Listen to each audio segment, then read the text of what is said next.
An island of death, a lake that will melt your skin, a road where a day trip becomes a death trap, and my bathroom after gas station sushi. The world is full of places where one wrong move can get you killed. Some of these risks are obvious. Some are so easy to miss.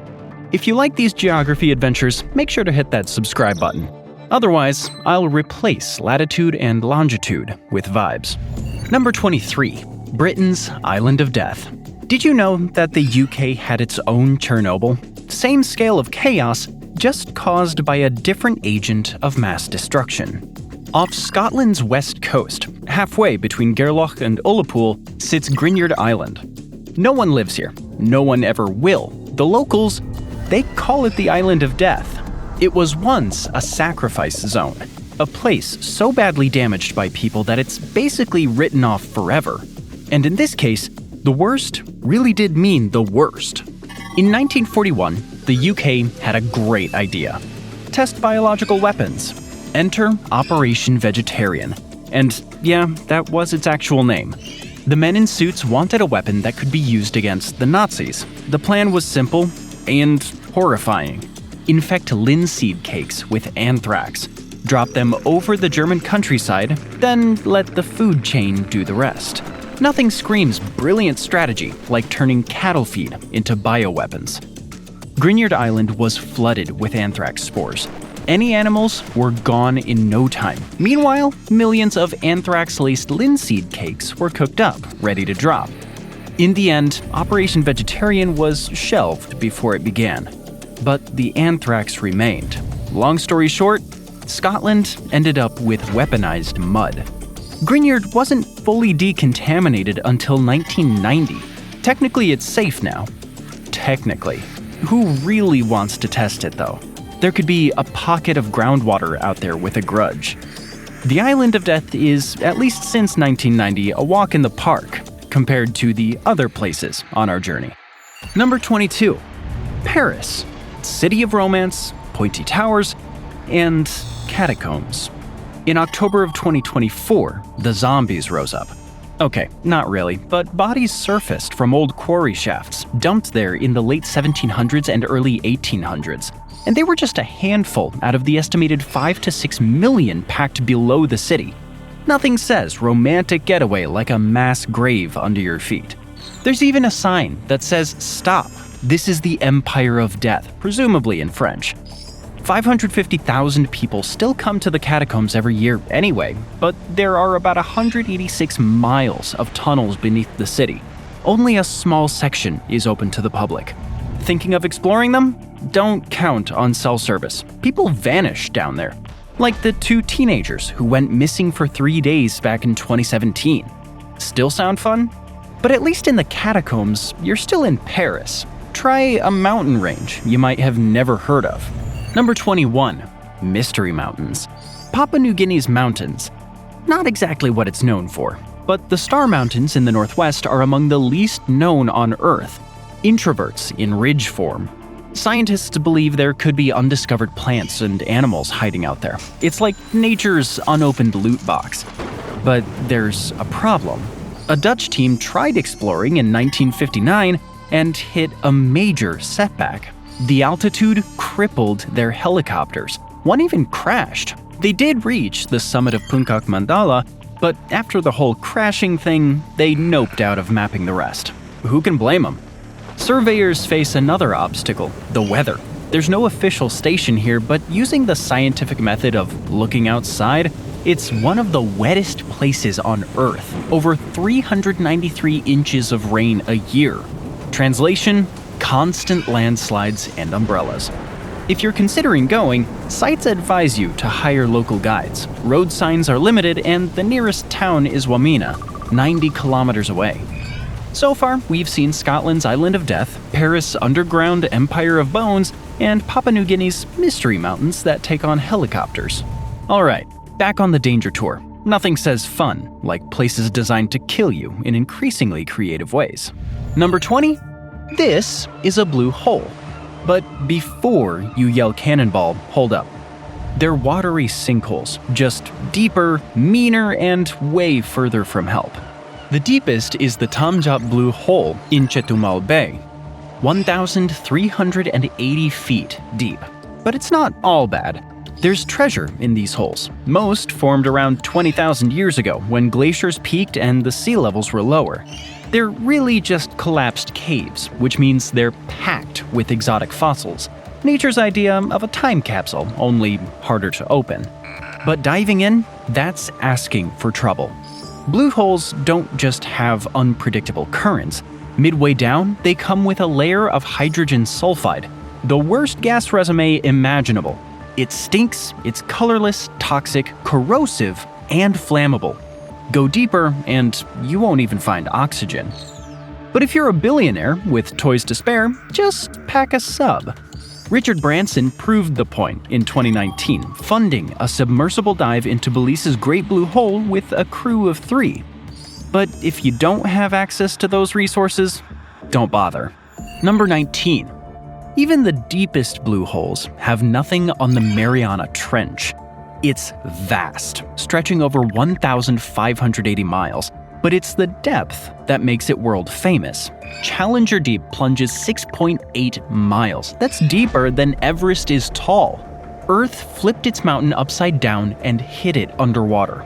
The Mariana Trench wasn't even discovered until the 1870s, when the HMS Challenger dropped a sounding line. Real exploration didn't kick off until the mid-20th century. In 1951, the survey ship Challenger 2 measured the deepest point. A decade later, humans thought, hey, that looks fun. Swiss oceanographer Jacques Piccard and US Navy Lieutenant Don Walsh spent 5 hours descending to just above the seafloor. Apparently, the local swimming pool didn't cut it. Down there, sunlight doesn't exist. But life does, glowing in the dark like the trench's own neon signs. The most famous expedition came in 2012. Titanic's superfan and film director James Cameron became the 3rd person to go to the bottom. He didn't find Jack. Instead, he found a unique ecosystem, the kind scientists hope could prove life is possible on icy moons like Europa. And if it's weird life systems they're after, they could also check the back of my fridge. With no light, just getting to the bottom is a nightmare. And at over 5,500 pounds per square inch, 377 times sea level pressure, the smallest mistake doesn't mean a setback. It means you've volunteered for the world's fastest implosion demo. That's why the Mariana Trench will stay unexplored for a long time. It's not a mystery keeping people out. It's the fact that the place is basically an industrial-grade trash compactor waiting for volunteers who don't want to see daylight anymore.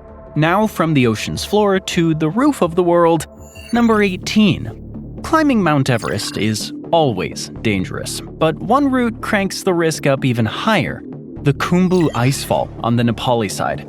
Glacial usually means slow, not here. This glacier slides 3 to 4 feet a day down Everest's flank. Fast enough to remind climbers the mountain moves whether they're ready or not. Climbers can cross the icefall, but they'd better channel their inner vampire. It's safest before sunrise. Cold slows the glacier down, so dawn is less about the view, more about not getting crushed. And the crevasses? Terrible idea. No one goes near them unless it's to pull someone out, which is always a risk here. Avoid all these dangers, and Everest still has something up its sleeve: avalanches. Back in 2014, one of them killed 16 Nepalese climbers and injured 9 more. Between 1953 and 2016, 44 climbers were lost this way. On Everest, the mountain doesn't just loom over you. Sometimes it falls on you. Okay, let's turn up the heat now. Number 17. Check out a map of Russia's roads and you'll spot something weird. The Kamchatka Peninsula doesn't have any, which is actually kinda hilarious.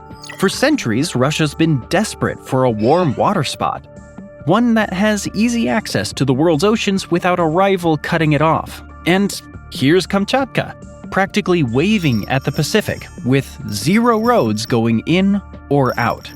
Kamchatka does have a port, Petropavlovsk-Kamchatsky, on its southeast tip. The good news? It doesn't freeze in winter. The bad news?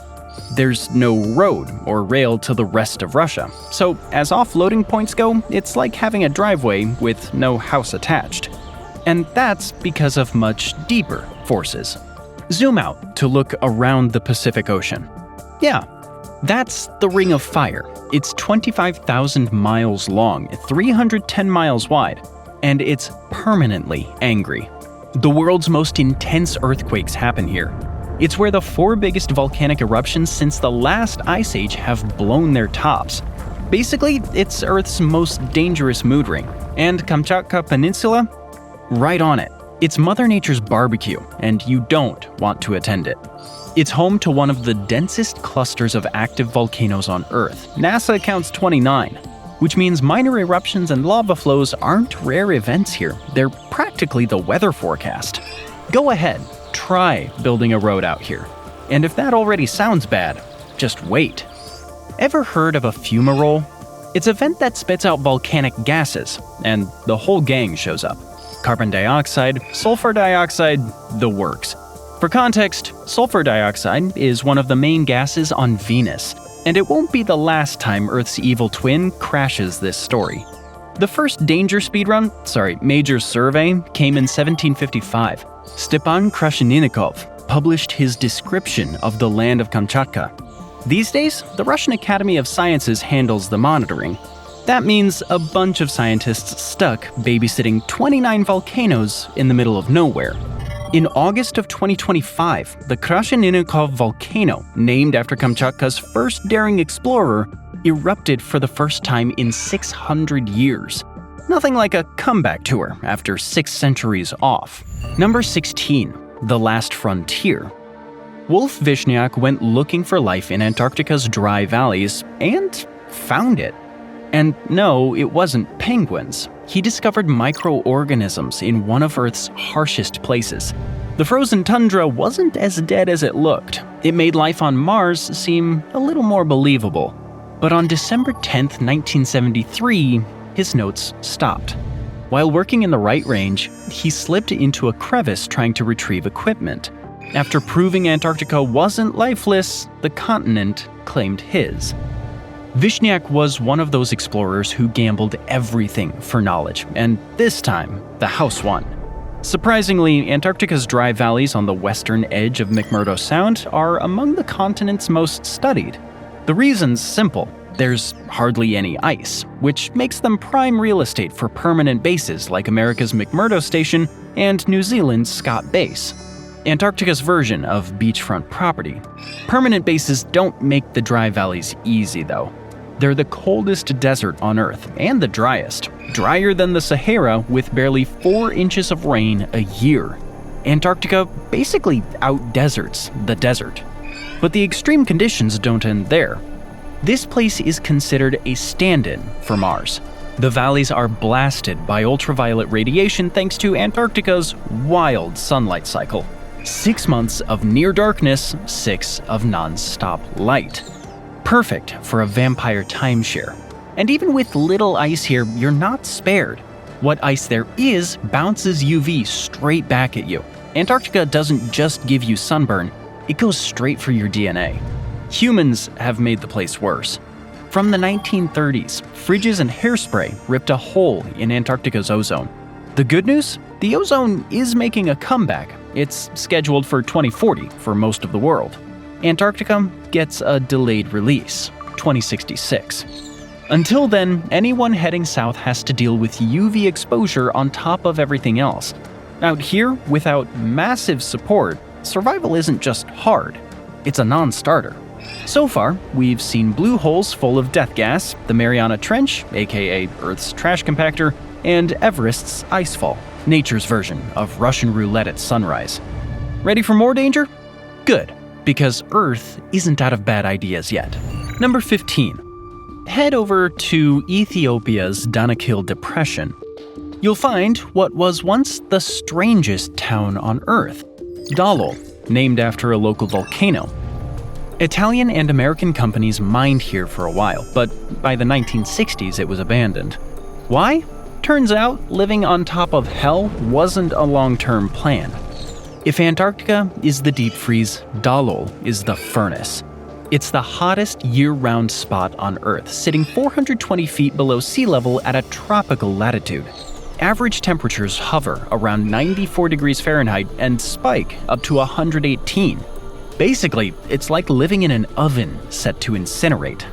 But hey, Dalol does have a road now. That's a big upgrade from the 2-day camel trek it used to take. There are still valuable resources here too, like sulfur, but business has to be done carefully. Besides the heat, visitors get to meet an old friend from Kamchatka, fumaroles. They belch out sulfur dioxide and hydrogen sulfide, turning the place into yet another Venus cosplay. The kind of environment only a few dare to step into. Moving on to number 14, exploring the Amazon has always been one of the ultimate tests.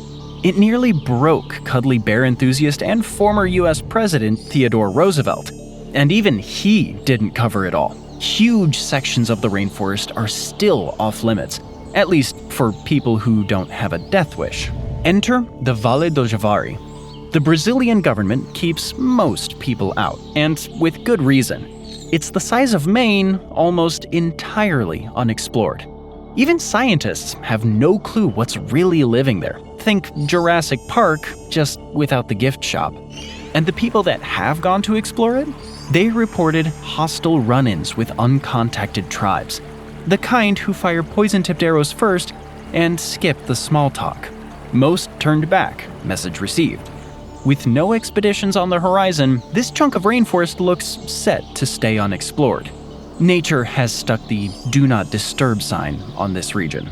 Number 13, Northern Greenland Ice Sheet. Sailing around the Cape of Good Hope was a mixed blessing. Good news, it let Europeans reach Asia without Silk Road middlemen. Bad news, the route was long, stormy, and littered with thousands of shipwrecks. Progress, 15th century style. Europe needed a new route. Enter the Northwest Passage. Nobody cracked it until Norwegian explorer Roald Amundsen. Even then, it took him 3 years from 1903 to 1906. Today, it's easier thanks to warming seas, yay, climate change, and icebreakers. But northern Greenland, still not on the itinerary. Can't imagine why. No surprise there, almost all of Greenland's 57,000 people live on the southwest coast around the capital, Nuuk. Up north, Kanok, a town of about 591, outnumbered by huskies. Beyond a US space base and a few researchers, nobody bothers. And for good reason. Winter lows hit negative 58 degrees Fahrenheit. It holds enough ice to raise sea levels by 24 feet, but it only gets less than an inch of precipitation a year. In other words, you're freezing, surrounded by ice and water, and somehow still dying of thirst, while the sun above blasts with UV on repeat. But some people like a challenge. Explorer Robert Perry got there first. He named Peryland humble. He borrowed Inuit survival skills, built igloos, and drove dog sleds across the ice chasing the true North Pole. His efforts gave the US a claim, which it swapped for something warmer, the Virgin Islands. Can't blame him. Danish explorer Knud Rasmussen came after, but Greenland's far north is still almost inaccessible. And in case you're wondering, yes, northern Greenland gets blasted with UV just like Antarctica. Summer sun never sets, and the ice bounces the radiation right back at you. Maybe the rare earth craze will change that one day, but for now, only the best prepared pros can survive here. Everyone else, toasted. Number 12, Africa's Lake of Acid. In Tanzania, there's a lake that looks straight out of the Bible. Seriously, parts of it glow blood red. It's all down to the microbes skinny dipping in its salty, alkaline waters. The pH scale spikes above 10. That's as caustic as an industrial cleaner. Any animal that dies in or near the lake turns into a calcified mummy. It's nature's taxidermy shop. Thinking of sticking a toe in this danger water? Congrats, you just got chemical burns. And that's just the warm-up act. As if the alkalinity wasn't enough, Lake Natron also bakes at up to 140 degrees Fahrenheit, according to the nerdonauts at NASA. There are a few campgrounds nearby, but no permanent bases like in Antarctica. In other words, it's technically visitable if your idea of a vacation is chemical burns and heat stroke. And we've got a lot more to come.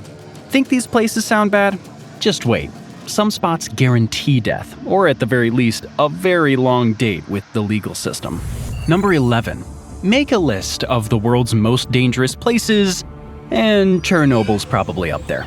It was the perfect recipe for a disaster. Start with the worst meltdown in history. Add a 19-mile exclusion zone, mix in 400 times the radiation of Hiroshima, and let sit for 20,000 years. Serves nobody. Bonus step, evacuate 300,000 people overnight and leave the death toll as to be determined. Radiation levels in Chernobyl have dropped enough that it's now a tourist attraction. You can visit as long as you don't hang around. You need a licensed guide. Yes, that's a real job. But some spots are still off limits, unless you enjoy glowing in the dark. The former reactor site is one, and so is the hospital basement. That's where first responders dumped their contaminated gear and clothing. It's the world's worst lost and found. Now we've visited a town that proved living in a furnace is bad urban planning, a region where explorers get greeted with poison-tipped arrows instead of handshakes, and northern Greenland, where even the dogs are wondering why you showed up. We've hit the top 10, and we're going to hell. Number 10. In Pamukkale, Turkey, you'll find the remains of an ancient Greek temple and a stone gate the locals once called the Gate to Hades. They weren't wrong. It's not demons, though. It's something worse.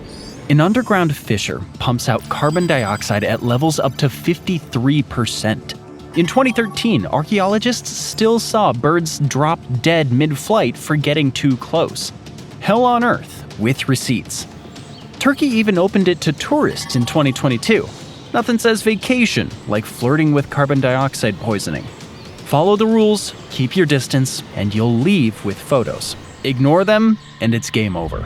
Number 9. There's a tiny speck of land in the Indian Ocean. It's 5 miles long, 4.5 miles wide, and about 23 square miles total. What's there? You don't want to find out. The Indian Navy patrols it constantly, not to guard treasure, but to keep outsiders away. This isn't a tourist spot. It's one of the last truly wild places on Earth, complete with people who very much aren't interested in meeting you. The only residents here are a Stone Age tribe, and they don't do visitors. In 2018, American missionary John Chow tried to convert them, and they weren't impressed. 2 Indian fishermen drifted too close in 2006 and met the same fate. Moral of the story? This island has a very strict no guests policy. But that doesn't stop people. In March of 2025, an American thrill seeker actually landed with gifts of Diet Coke and coconuts. Somehow, he walked away unharmed. The tribe let him go, but the Indian authorities didn't. He was arrested soon after, and it was probably the Diet Coke that did it. Number 8. Bouvet Island. On the way to Antarctica sits an island technically controlled by Norway. Emphasis on technically. It's the most isolated island on Earth. How isolated?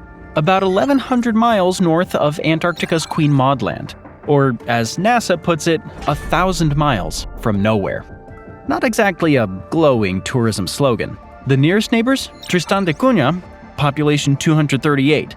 It's a casual 1,400 miles northwest. The closest mainland, South Africa, almost 1,600 miles away. Let's just say if something goes wrong out here, rescue isn't coming. Not that you could land here anyway. The island has no safe harbor and definitely no airport. It's less remote getaway, more you're not getting away. And what would anyone get by coming here?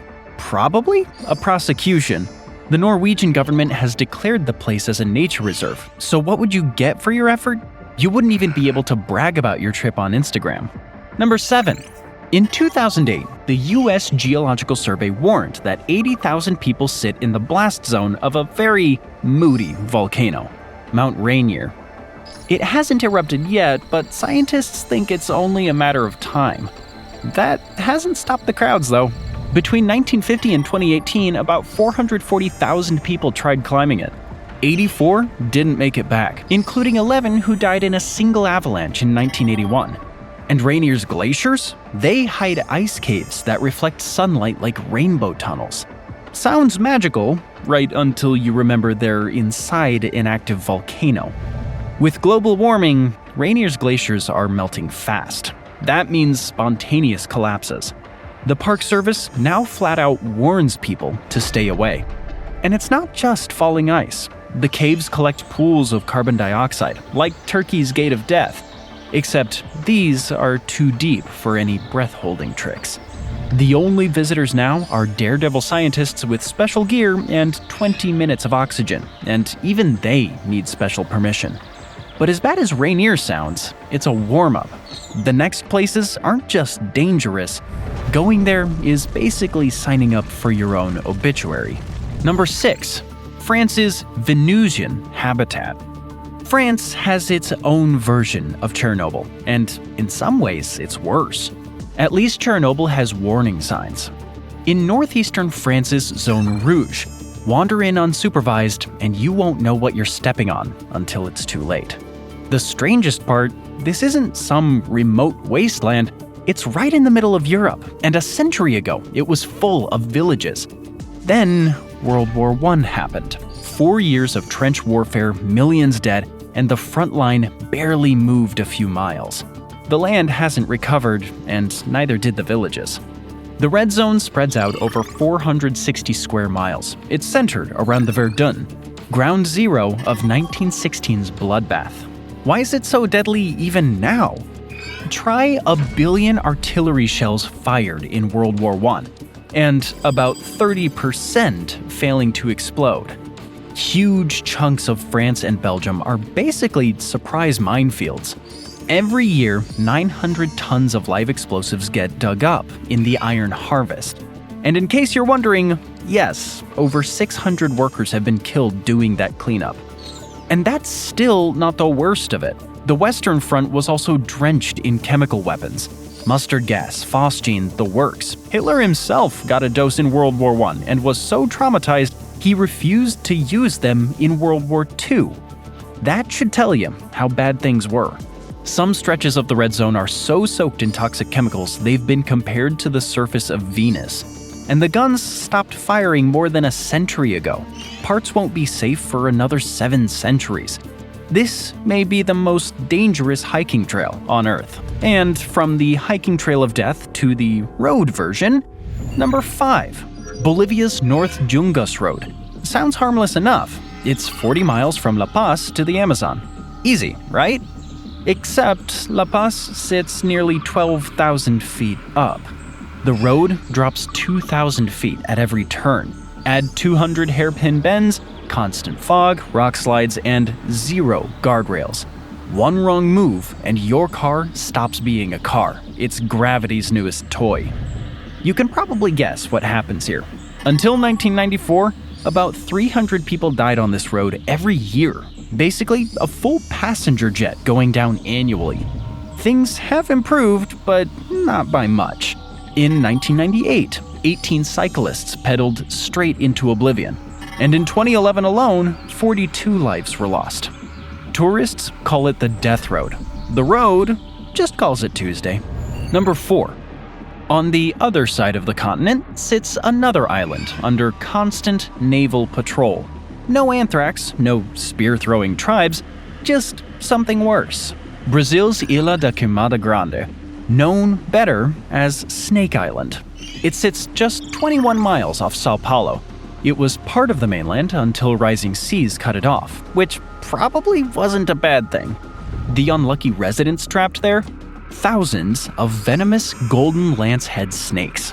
This is the only place they live, which is why the island's nickname is refreshingly honest. Snake Island. Snake Island is only 106 acres and thankfully off limits. It's to protect the snakes and, more importantly, you. Golden lanceheads are among the most venomous snakes alive. No reported human bites exist, mainly because nobody's dumb enough to go. Locals claim there's a snake for every square meter. Probably an exaggeration, but who's gonna measure? We've seen a gate, that kills birds mid-flight, a road where gravity wins every time, and an island so full of snakes it would turn Indiana Jones into a recluse. Now, it's time for the top 3 dangerous places. Number 3, the Darkest Cavern. You didn't expect the top 3 to begin in Georgia, huh? The country, not the state. Kubera is the deepest known cave in the former Soviet nation. It drops nearly 7,200 feet. Nearly. No one's made it to the bottom. They call it the Everest of caves, but unlike Everest, no one's planted a flag at the summit in reverse. The problem? Air pressure so brutal it stops expeditions cold.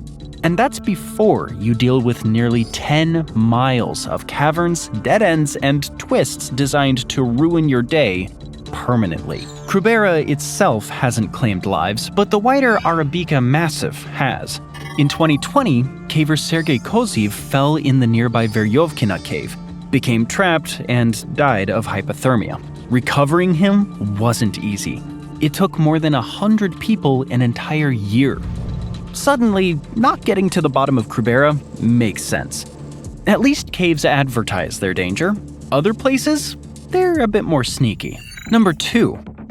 Ukraine had Chernobyl, and its Soviet buddy, Kyrgyzstan, didn't want to miss out on the radioactive fun. Meet Mailu Su. Unlike Chernobyl or France's Red Zone, this isn't an exclusion zone. It's a mining town, and that's what makes it worse. Around 26,000 people still lived here in 2021. Their best defense? Poverty. The ones who can afford to leave do. Everyone else gets stuck with the fallout. Between the 1940s and 60s, Mailu Su mined and processed over 10,000 tons of uranium. The good stuff fueled Soviet reactors and atomic bombs. The leftovers? Classic Soviet management. 23 waste dumps left sitting on an unstable hillside right above town. A landslide could poison everything. And as bad as that sounds, there's something even worse. On April 16, 1958, the Mailu Su tailings dam burst, dumping 600,000 cubic meters of radioactive waste into the river. And the disasters don't end there. In 1994, a landslide blocked the river, which then overflowed straight into another waste reservoir. Today, Mailu Su is one of Asia's most toxic spots. Locals can rattle off cancer stories the way others share family recipes. And the stats back them up. By the late 1990s, cancer rates were more than double the national average. Children are hit hardest. 1 in 5 teens had immune disorders as of 2014. In a town like this, the danger isn't what you see, it's what you can't avoid. Things have improved a little. Schools now have water filters, and millions in international aid have gone into cleanup, but the legacy remains. Here, danger isn't a sudden event, it's background noise. Life goes on until it doesn't. Mailu Su went underground to spread its poison. But caves don't need depth to kill. Sometimes just stepping inside is enough. Which brings us to number 1. Kenya's Kitum Cave isn't the deepest, just under 3,000 feet, but it's what's inside that makes it terrifying. In 1980, a Frenchman entered and soon died in agony. 7 years later, a Danish boy suffered the exact same fate. This isn't bad luck, it's the cave's calling card. So why the deaths? Animals wander in and out just fine, even elephants. But Kitum Cave is also home to Egyptian fruit bats, and their poop carries something nastier than anthrax: Marburg virus. Fatality rate up to 88%. The 2 victims likely inhaled it from powdered bat guano coating the cave floor. Death by breathing in bat dust, as if caves needed another selling point. Cavers are usually risk takers, but even they draw the line at Kitum. There are no fences or warning signs around the cave, and there doesn't need to be. Everyone already knows the cave's reward: an 88% chance at becoming medical trivia. Thanks for joining me today. I hope you enjoyed the video, and if you want to see more videos like this, then please consider subscribing and turn on notifications. Really does make a difference. Thanks again, and I'll see you next time on MatPack.